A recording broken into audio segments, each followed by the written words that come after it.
Okay, Assalamualaikum. Today we're going to do our experiment number 8. Number 8, shear bulk test, also known as direct shear test. This is experiment to get the strength properties of the soil, the cohesion and also the friction angle of the soil. Okay, so now I'm going to introduce you the apparatus that we need. This is the sample. Okay, this is the sample prepared for us in ring like this. This is the mold of the sample. Okay, the length and also the brush. This is square shape. Length and the brush is about 60 mm. Okay, 60 mm or 6 cm. Okay, and then the depth is around 20 cm, 20 mm or 2 cm. So this is the sample. Okay, it is compacted inside this square ring. Okay, so we have to measure the mass later. And all these are the apparatus that we need to set up the sample inside the mold. These two are actually the mold, bottom and also top. Right? We need the top plate, we need the grip plate, 2 grip plates, 2 smooth plates, base plates, and also the screws. Okay, to fix the equipment. Okay, so this is the main equipment that we need for the direct shear test or shear bulk test, the machine. Okay, so at this machine we have 2 gauge to monitor the vertical displacement and also vertical displacement and also horizontal displacement. And then this is for the load. Okay, and here is the gear and also the rate of displacement to be set when we start to run the experiment. Okay, so now we proceed with the procedure. So first of all, the sample must be, we have to measure the mass of the sample first. Okay, before we extrude it and then put inside the mold. Okay, so we have to measure the mass, just place like this. Make sure that the mass is 0. So this mass must be recorded.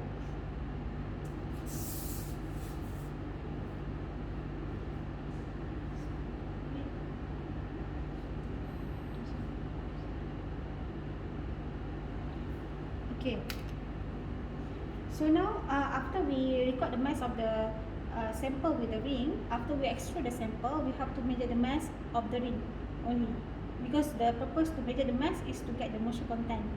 Okay, right, so now I'm going to show you how to assemble the apparatus. Okay, so this is the bottom mold, this is the top mold. So what we have to do, first we have to place this base plate at the bottom of the bottom mold, like that. Continue with the smooth plate on top, and then grip plate. Okay, grip plate must be placed in a position of perpendicular to the sample, because the purpose of this grip plate is to grip the sample. So our sample will be sheared horizontally like this. Okay, so in this with that we have to place this grip plate in opposite orientation. Okay, so we cannot place like this, we have to place like this. So we put it like that. Alright, so now we're going to fix the top mold. So we have to ensure that there are 4 holes here. So we have to make sure that these 2 big size of the hole can be fixed at the bottom, and then can be insert with this what we call it, this screw to fix the top and bottom mold. Okay, so we try to find out the right orientation first. Okay, like this, so that we can fix top and bottom. So this is fixing screw. Make sure not too tight, because later when we want to run the experiment, we have to remove the screw. Okay, if not we cannot shear the sample. So the purpose of these 2 screws just to fix top and bottom, so that can be hold like this. Okay, not separated. Alright, so now we are ready to fix the sample inside the mold. So how do we do it? We place it on top like this, and then we place with another grip plate on top of the sample. So basically, grip plate will be attached to the sample at the bottom and also top. Okay, to grip the sample. So same orientation, it must be opposite to the movement of the shear. Okay, so like this. So now what we have to do, we use our two thumbs, press at any two edge here, okay, two edges here, and then with one force, okay, to ensure that the sample not break into pieces. Okay.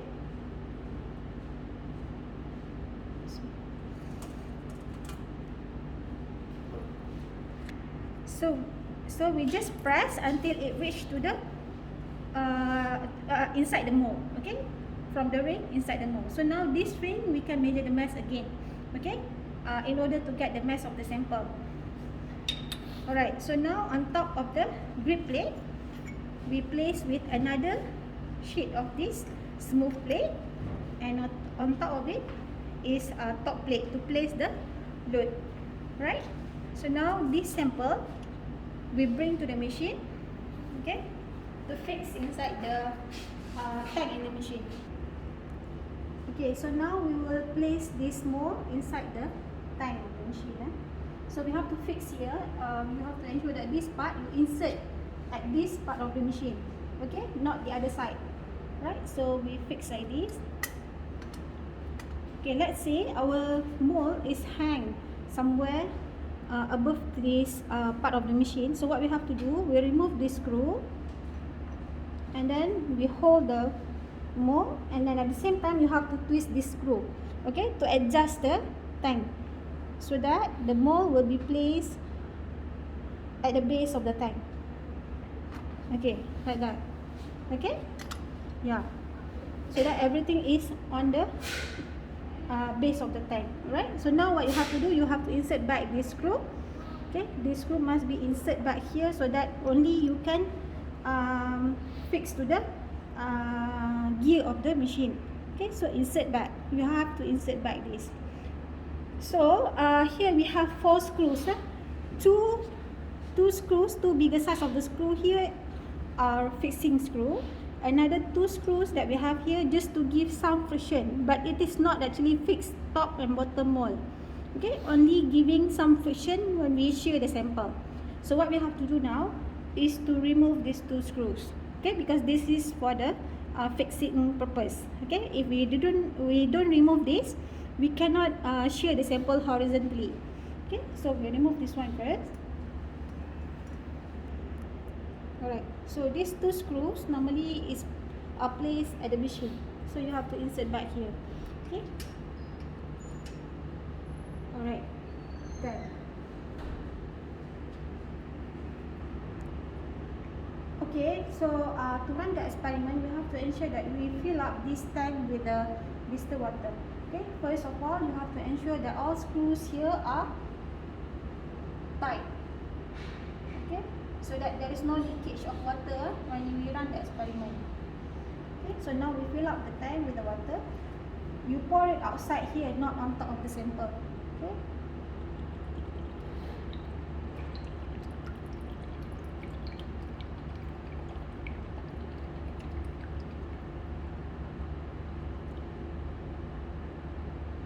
Okay, until we reach to the a part of top mold. Right, so this will be enough. Okay, now we are going to set the load. Okay, so for direct shear test or shear box test, we have few cycles of the experiment to be done. So normally we will carry out 3 cycles of the experiment, okay, with different loads. The first load normally is 4.5 kilo. So this is actually the load, and then the mass of this is already 4.5 kilo. Okay, so for second cycle, we repeat the experiment again with different sample. The load must be increases. So we have to place with additional of 4.5 kilo at the bottom here to increase the load, double up with the first one, from the first one. Okay, first 4.5, second will be 9 kilo, and then third cycle will be double the second load. Okay, so it will be 18 kilo. Alright, so now we start with the first one, 4.5. So just place this on top of the top plate. Okay, like that. So this one itself is already 4.5. So now we have to set up the gauge. So we have 2 gauge here. One to monitor the vertical load, vertical displacement, and this color, yellow color, to monitor the horizontal load. This is the most important in our experiment. Okay, so we just place this vertically on top of the load.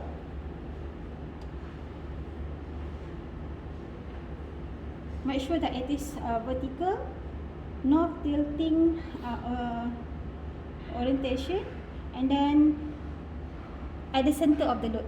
Okay, so this one we have to set to 0. This gauge very sensitive, so you have to be very patient when you handle with this. And when you run the experiment, make sure that there is no you didn't touch anything close to the machine. We just monitor the reading. Alright, so you have to set up this gauge to monitor the vertical displacement to 0. And another one here we have for horizontal displacement, another gauge also at 0. Okay, so now we continue with the gear. Okay, so the gear is here. We are using gear 1. There are 3 gears. Okay, gear 1, 2, 3. So you have to ensure that this arrow is at gear 1. We are using gear 1. And then for the rate of displacement, you can check here at the in this table. Okay, we have gear 1, gear 2, gear 3. So we are referring to gear 1. And we can set the rate of displacement. Okay, rate of strain means rate of displacement. How far we want the sample to be sheared in 1 minute. So we have many rates here. So according to our previous lab testing for this direct shear test, we are taking 0.5 mm per minute. Okay, with this value we can get a range of values for the direct shear test. Rather than too fast or too slow. If too slow, we need longer time to monitor the reading. If too fast, we just worry that we don't have enough data. So 0.5, setting number is 197. So how we set this number? Here. So you have to check. If this value is not 197, then we have to change. We can actually change from here. Okay, so set 197. Alright, so everything is ready. So now we are ready to run the experiment. Alright, so we are now ready for the experiment. So what we have to do is to turn this button clockwise to forward. So after we turn this forward, we have to ensure that the gear is moving. If not moving, then we have to stop immediately and check. There must be something wrong with the setting up the equipment. Okay, if this one is moving, then we have to record the vertical displacement and also horizontal displacement at the same time every minute. Okay, so what is the indication for us to stop the experiment? When this gauge of horizontal displacement giving us 2 decreasing value or more, then we can stop with the experiment. Okay, so in this form as stated here, I wrote the load that we use for the first experiment, 4.5. So this vertical displacement will be recorded here. Okay, will be recorded here, vertical movement. Okay, for horizontal displacement, this one based on this gauge. So these 2 gauge must be recorded at the same time every minute. Okay, alright, so now we start with the experiment. Turn this forward. Okay, the gear is moving. So now what we have to do is to wait for this one to start moving. Then only we record every minute once the gauge is moving. Okay,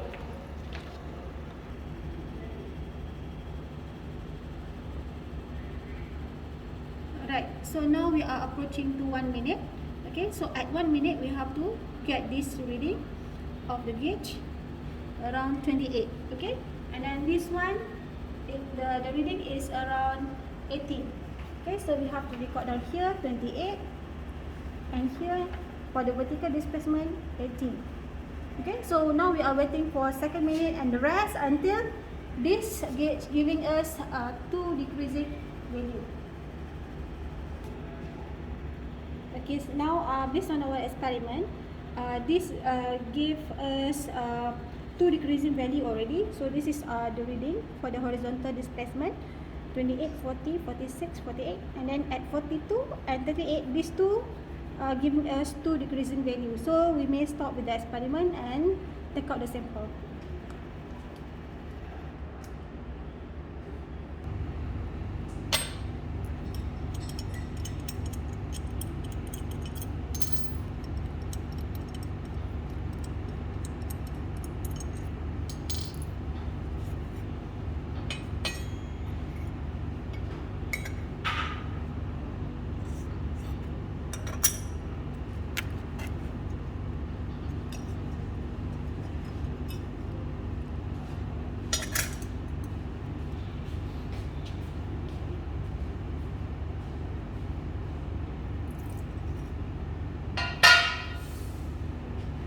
So this is the horizontal displacement for this sample.